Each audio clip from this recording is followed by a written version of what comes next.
So good morning, everyone, and welcome to our virtual field trip on the subject of the fur trade. We are so excited to have you all here. I've noticed that you guys have gotten a great function on the chat.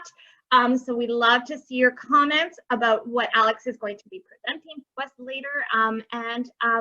Feel free to just add your comments. I will be one of the people looking into this. If you haven't found your chat function, just use your mouse and scroll around and you will be able to find it. There's also a raise your hand function. And for those of you who are on Facebook, just so you know, there is a little bit of a delay and we unfortunately won't be able to see your chat, your commentaries in the comments. However, we do have someone who is forwarding your comments. So if you do have questions, please feel free to ask them at any time and we will do our best to answer them.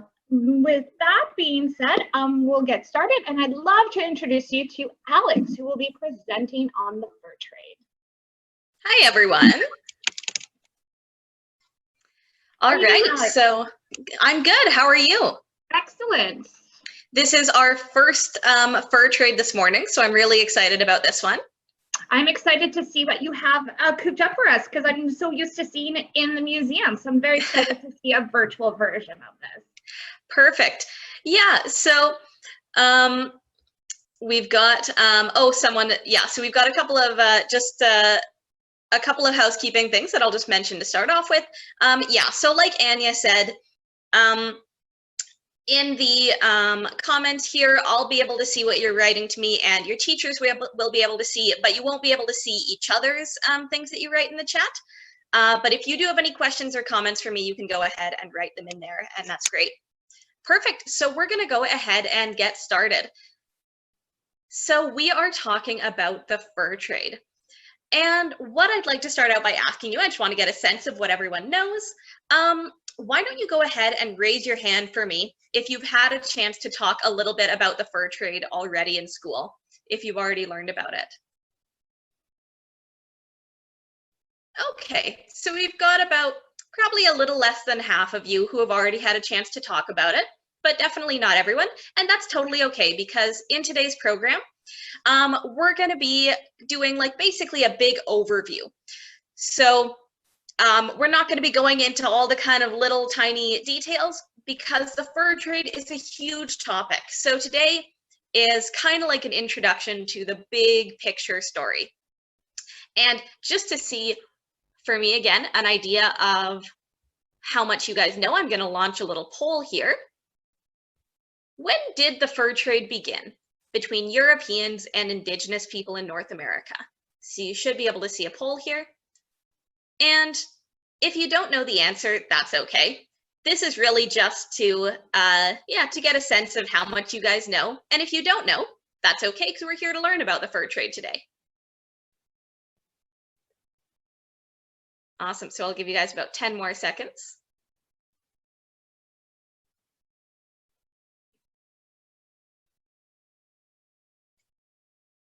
Okay, I'm gonna go ahead and end the poll there. So most of you guys are kind of in the right range. Most of you guys answered either 500 years or 200 years.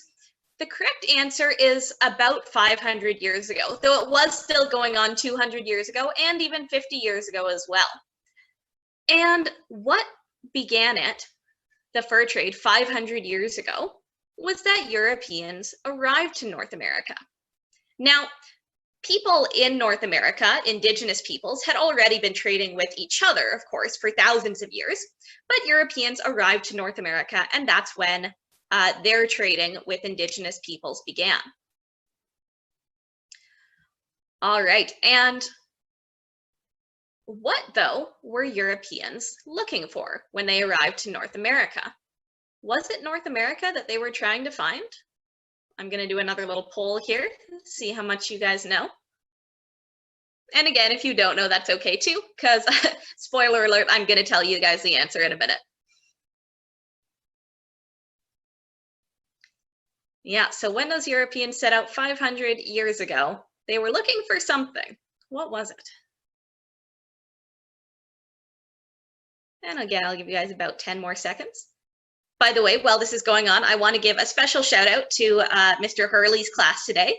Your teacher is an old friend of mine from university, so I'm really happy to have you guys here. Awesome. So I'm going to go ahead and end the poll there. So just about half of you guys got this correct. The biggest percentage of you guys got this correct. Europeans were looking for Asia. They were looking for Asia, and what they wanted to find especially was spices, other things as well, like tea and silk, but they were especially looking for spices like cinnamon, nutmeg, pepper, cloves, all kinds of stuff like that. So tasty things, kind of like luxury items, right? Now, these days, you guys can eat all those spices all the time, right? And it's not a big deal. You can go and buy a cinnamon bun. It costs a couple of dollars. But hundreds of years ago, if you were living in Europe, those spices were really expensive because they came all the way from places like India and China, and they came over land or in kind of big roundabout ways by the ocean. And so it took a long time and they were really expensive. And so Europeans were looking for a faster way to get to Asia. Turns out though, you can't sail straight across the ocean from Europe to Asia. So nope, that's not what they found, because there's something else in the way. North America. North America is in the way. And so Europeans instead kind of stumbled on North America. So they didn't find exactly what they had been looking for, but there were a lot of things in North America to be excited about anyway. There were lands that were new to them, right? For them to explore and get to know. There were tons and tons of people living here to trade with and work with. And there were a lot of new animals as well. Some animals that they already knew from Europe and others that were completely new to Europeans. And there was one animal in particular that Europeans were very excited about. Does anyone have a guess in the chat? What animal do you think people were excited about? Excellent, someone's got it right away. Beavers, yes, you guys have been paying attention to your teacher. Someone says pandas, no. Yes, beavers, they were so excited to find those. Here's a beaver, look how cute she is. The beaver is kind of the star of our show today. So the beaver was the most popular. That is what they really wanted to find. But why? First of all, yes, I'll say also there were a lot of them here. So we can see, yeah, Europeans were very excited because there were so many beavers to find. And, oh, someone thought we were still talking about Asia. No, we're talking about North America now. So they came into North America and found beavers here. And why did Europeans want to find beavers, though? What a funny thing to be so excited about, right? So let's see here. I've got a little poll. Why did Europeans want to find beavers?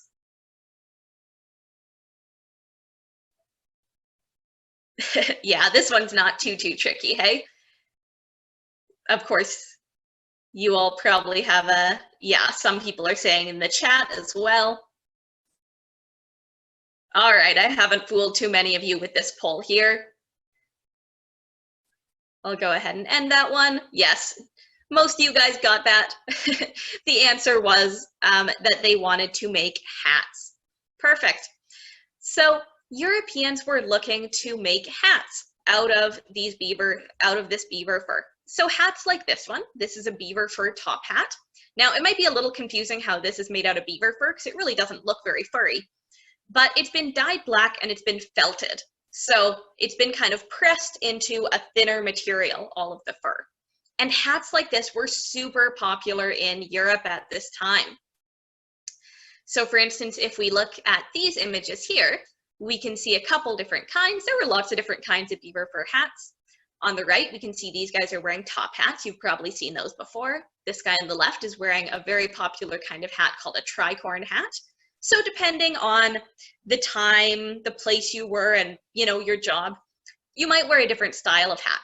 But you might notice something that these guys kind of have in common here, which is that these guys all look pretty fancy, don't they?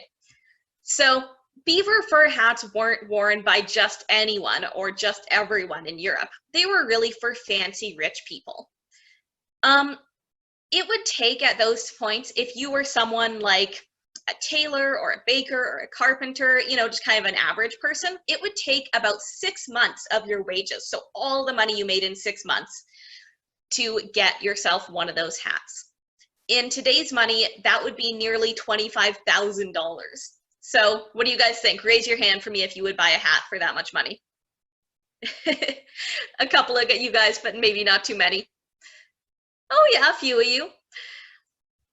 But really, it was a status symbol, right? Now, of course, these guys here are not the ones who were actually going and trapping those furs. So Europeans were coming and trading for those furs, and they were trading with indigenous trappers. So these guys here are the ones who are actually trapping those beaver furs and other kinds of furs as well. And they're not doing that for no reason, of course. They're doing that to be able to trade for other goods. Oh, someone says that whether they would get a hat would depend if they were rich or not. Yeah, absolutely. So these guys here are at trading posts, and we can see that they're deciding to trade their furs for different kinds of goods. So this guy on the left, he's brought in some furs and he's thinking that he might try trading for a gun. And this guy on the right, I'm not quite sure what he's going to get here, but it looks like there's some nice fabrics that maybe he might get to make himself a nice summer shirt. So we'll talk a little bit more later about all the different kinds of things that were traded, but basically that's what was going on, was that indigenous people were doing the trapping and then trading those furs that they got for other goods. And then those furs were brought by Europeans back to Europe to make into fancy hats and coats. All right. Oh, someone asked an interesting question. Could you make it yourself? I assume you mean, could you make a beaver fur hat yourself? It's pretty tricky. It took quite a lot of skill to make a nice hat. And so I'd say probably not. If you really tried, you might be able to make just like a kind of normal fluffy hat by yourself out of fur, but making an actual felted beaver hat takes quite a bit of skill and different tools and stuff. Yeah, and also, yeah, someone says you don't see beavers often, though. That's true. So at this point, there really were almost no beavers in Europe anymore. So that's the other thing, is that they were brought in. Now, the fur trade was going on in a really big area and over a really long period of time. So you can see these pictures are drawings because there weren't photographs to capture this time. Now we've got photographs, so it's still going on within the last 100 years. And I noticed that this family here, they're wearing nice warm coats, and they've brought in an Arctic fox to trade. So I bet this is a family somewhere way up north, right? And we can see here a little bit behind the scenes, all of the furs that have been stocked up in this trading post. And we can see some of these ones here, they've been compressed into a nice bundle so that they're easy to transport as well. Now, so the fur trade for the first little while was mainly happening kind of in this area over here. So people would sail in through the St. Lawrence River, which is this river here that this ship just sailed into, and they'd go ahead and trade for furs in this area. Yeah, exactly. Someone says Quebec. Yes, Ontario and Quebec were really the main areas of the fur trade in the early days. But there was so much demand for fur that it really started to deplete the numbers of beavers. And so after a while, there really weren't that many left, which forced those European traders to have to travel further and further inland, further into the middle of the continent, using all the kind of smaller rivers and streams and lakes to get as far as they could to places where there were still lots of furs to be traded for. Now, that works pretty well, but it can get kind of expensive as well. By the way, one of the guys who was doing that in the 1700s was this man here. His name was Verrante. And of course, when people like La Verrante were kind of exploring, they weren't doing it by themselves either. We can see that he's got a bunch of people working with him. These explorers really relied on the knowledge of the people who already lived here, right? Indigenous people who worked as guides and translators for these European explorers. All right. Now, so people like La Verrante continued to kind of travel in that way through all the rivers and streams, but a couple of people had a different idea that, you know, that takes a long time. It can be expensive to go in all that way. What if we just tried sailing straight into the Hudson's Bay here? And they did that trip and they realized, yes, that works. We can sail straight into the bay and it's so much faster. Does anyone want to take a guess in the chat what the name of that company was that was founded in the bay there, in the Hudson Bay?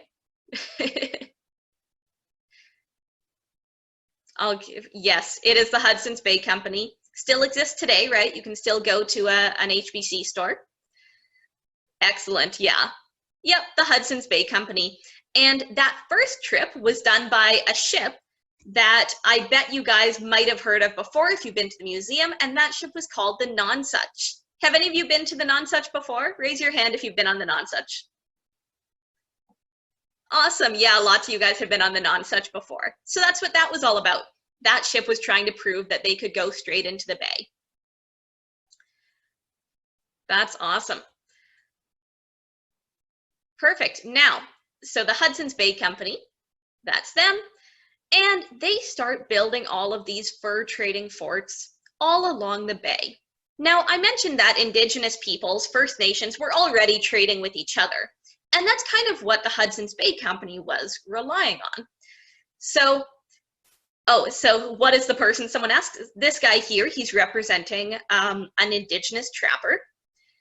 And he is thinking about taking some of his furs that he's got and trading them.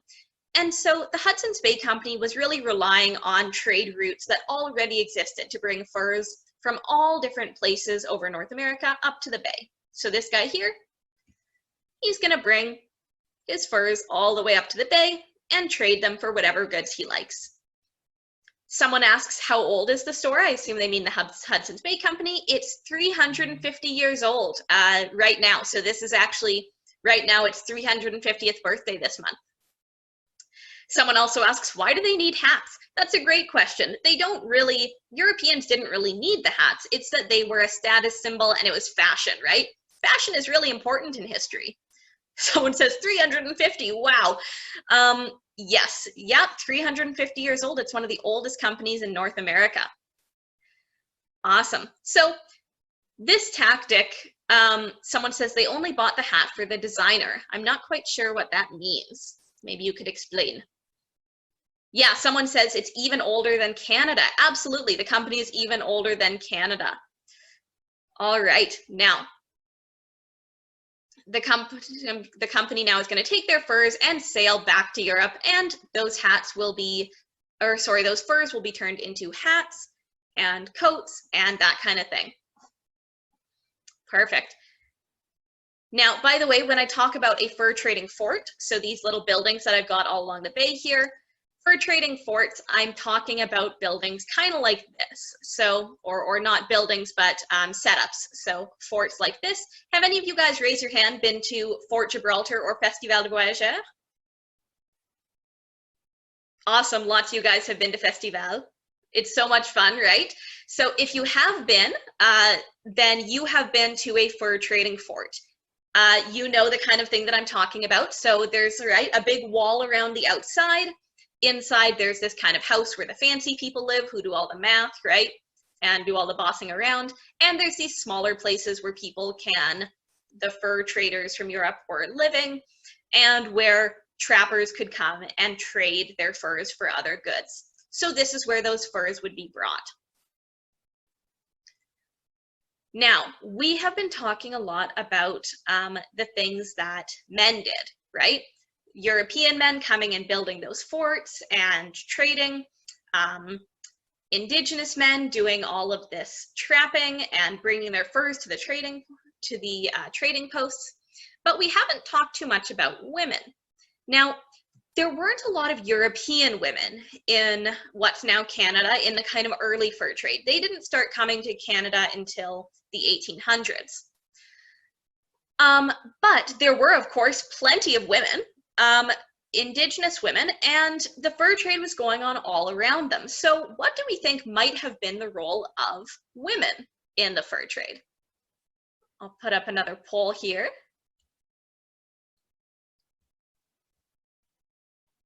Oh, and while you guys are answering that, someone asked a really good question, which is how do they make color?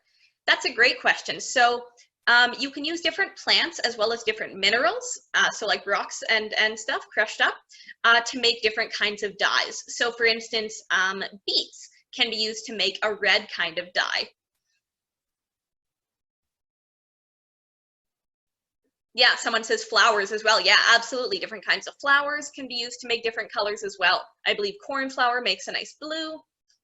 Awesome. All right, I'm going to go ahead and end the poll here. Now, lots of you guys caught on to my little trick here with the all of the above. So yes, women did all of those things in my poll and more. I'll take that down there. Yeah, women prepared furs. They built canoes. Women made moccasins. Those were really important because just about all Europeans in those kind of early fur trade days ended up switching their shoes that they wore in Europe for moccasins because they were better for the land here. They acted as guides and translators. This woman here is a woman named Sacagawea, who worked as a guide with the Lewis and Clark expedition. You guys can look her up. She's really interesting. And they also made food as well. These women here are pounding up some dried meat to make into pemmican. Yes, and someone says also they kept their family alive. Absolutely. Yeah, women were also largely in charge of their kind of families and keeping communities going, right? While men were kind of off trading and stuff.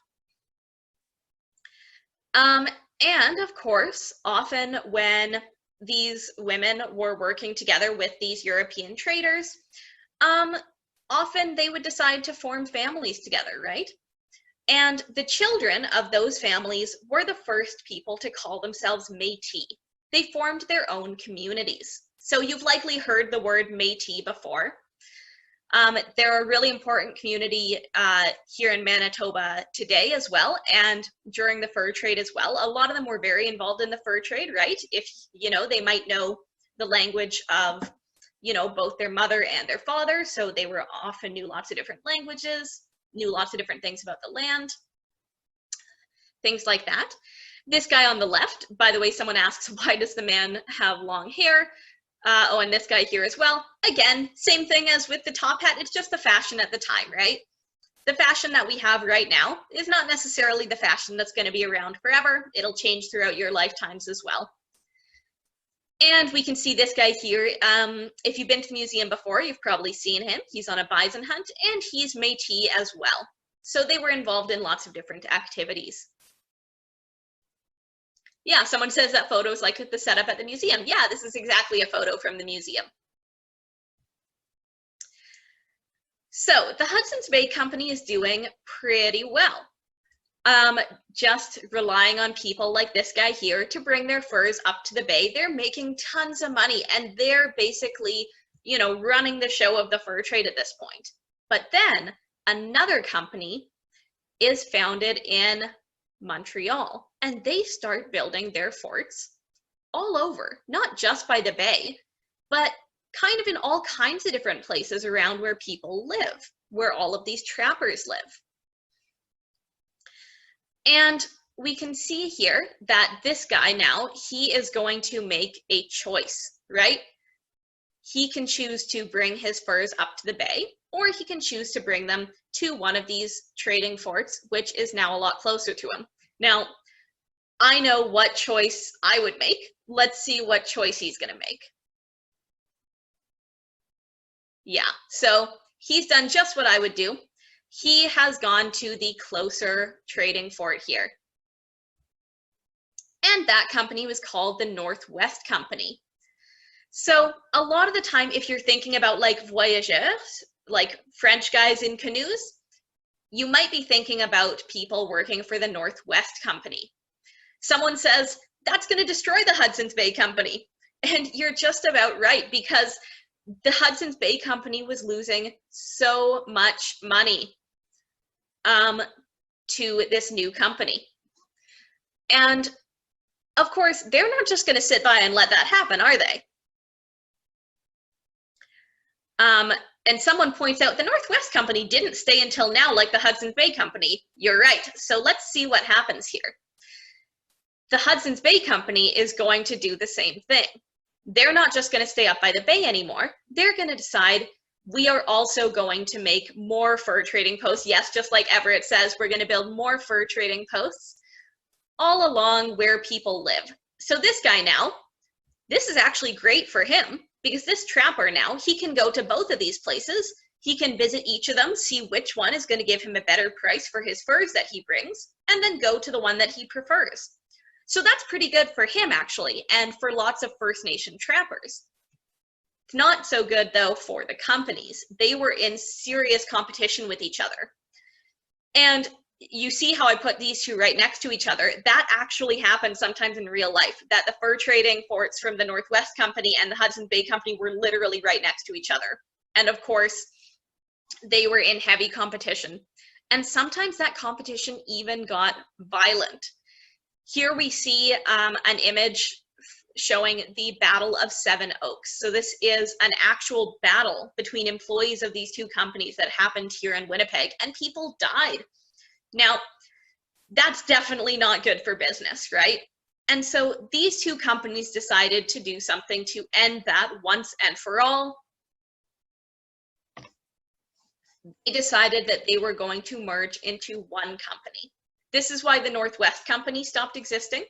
They merged into one, and they decided to keep the name of the Hudson's Bay Company.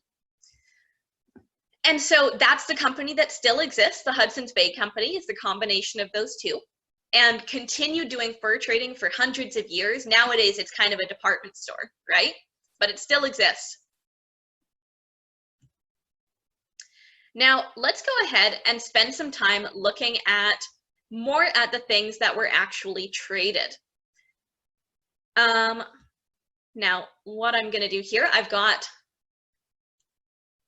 some little kind of things that I can reveal here. So on the left side here, I've got items that kind of objects, technologies that were traded from Indigenous people to European people. So things that European people needed.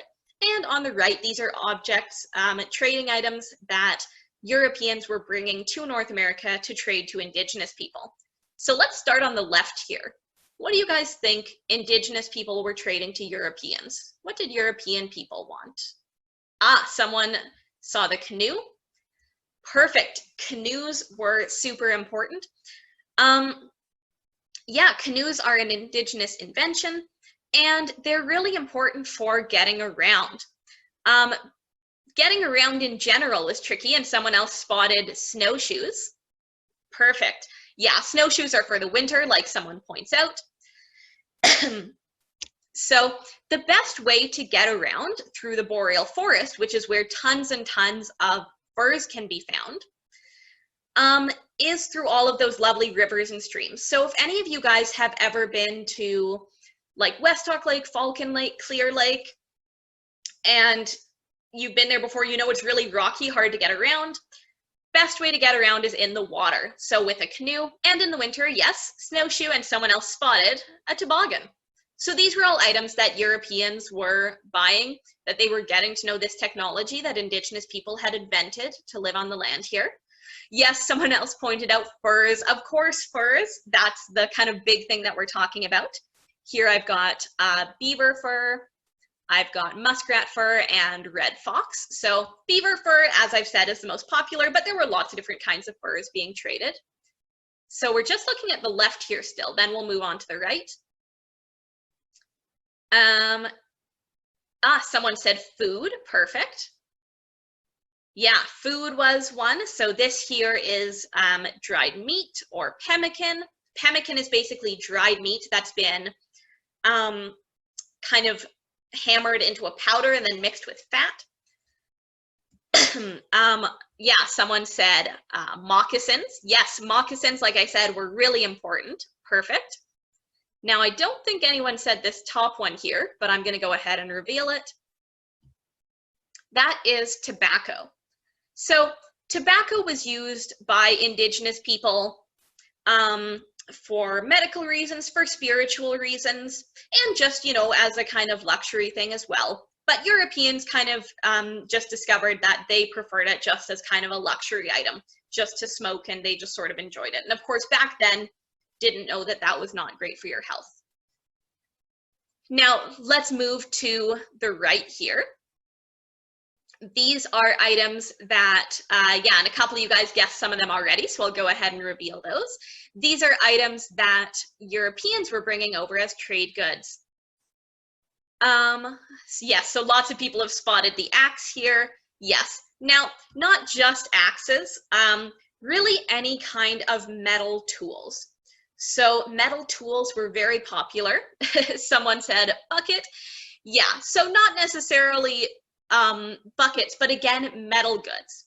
So for Europeans, it wasn't always about, for Indigenous people, it wasn't always about the exact items that they were necessarily buying, but it was the fact that it was new materials that were now accessible to them that made things a little bit easier. So a metal axe is going to last a bit longer than a stone one.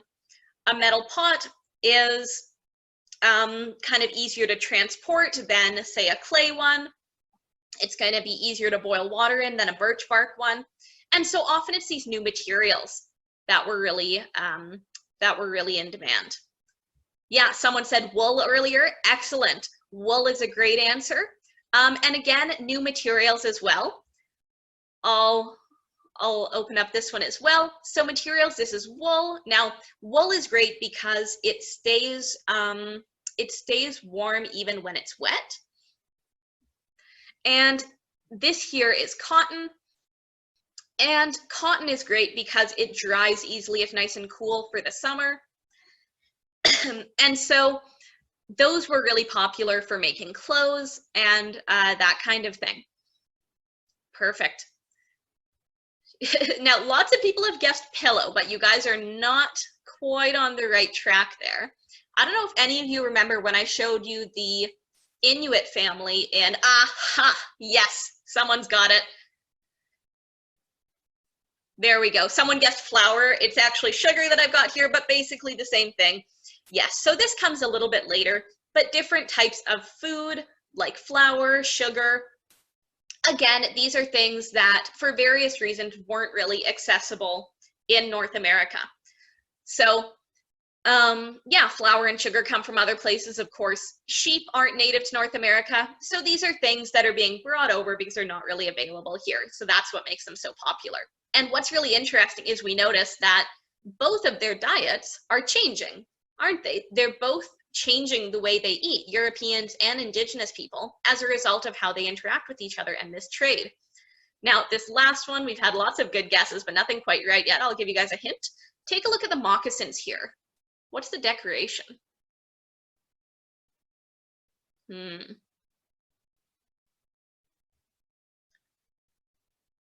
Yes, beads. Someone got it. Perfect.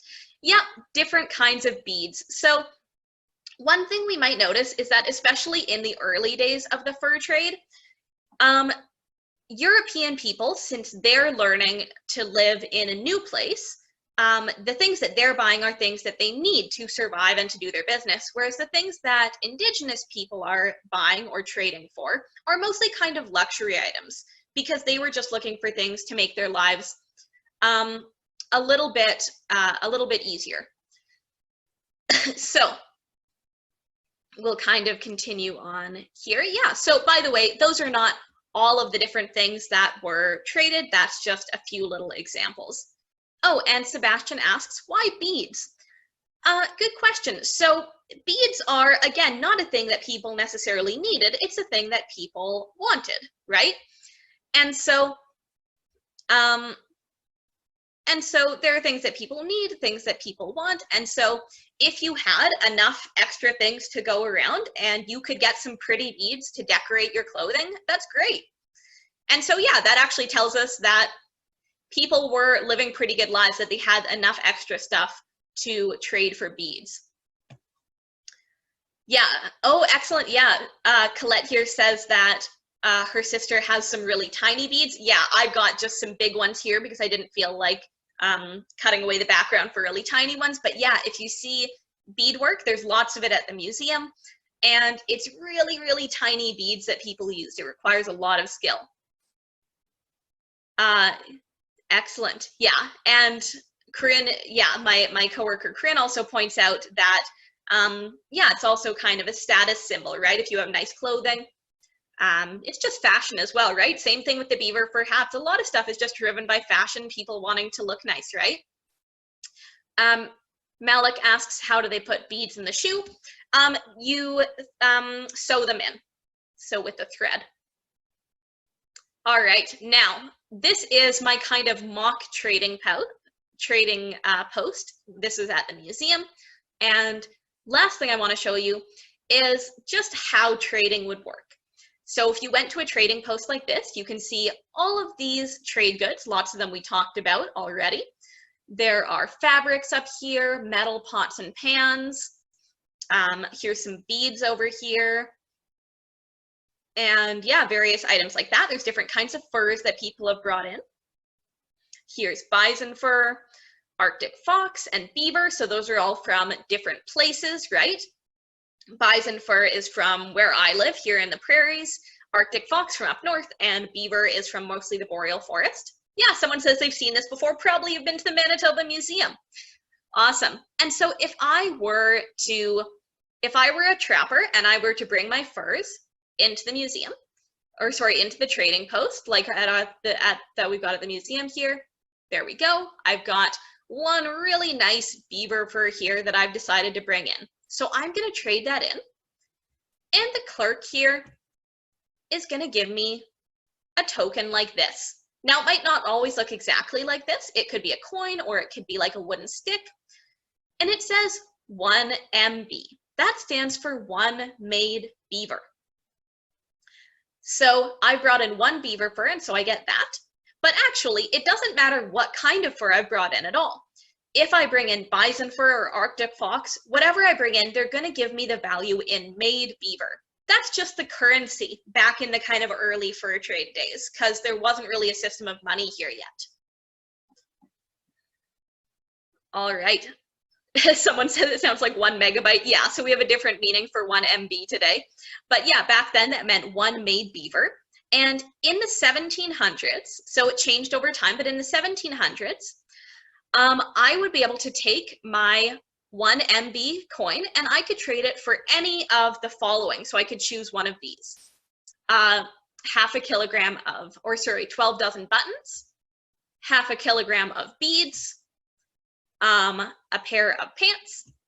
I could get 3/4 kilogram of gunpowder, 2 hatchets, 20 fish hooks, or I could get 8 knives. So I could choose any one of those, or, you know, a combination. Say if I wanted to get 1 hatchet and 10 fish hooks, I could do that too, bringing in my beaver fur. What do you guys think what would you guys want to trade for? Let me know in the chat if you brought in your furs to a trading post like this.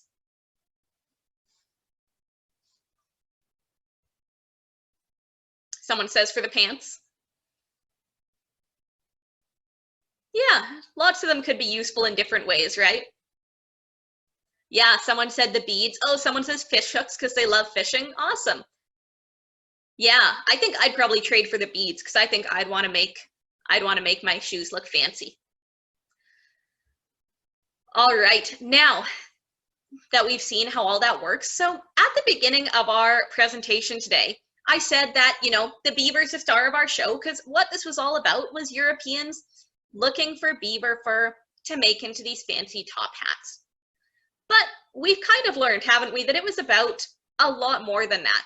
It was about Different types of people meeting each other, finding ways to work together and get along, sometimes doing not a very good job at that. Changing their lives by the way they interacted with each other as well. So the fur trade was huge and complex, and I hope I've taught you guys at least a little bit about the basics today. So that's all I have to tell you in terms of facts, but you guys have had lots of awesome questions and comments in the chat. Are there any questions that you guys want to ask me?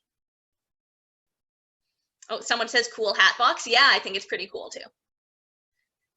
Of course, hats were really expensive, and so if you had a hat box, or if you had a hat, you definitely want to keep it safe when you weren't wearing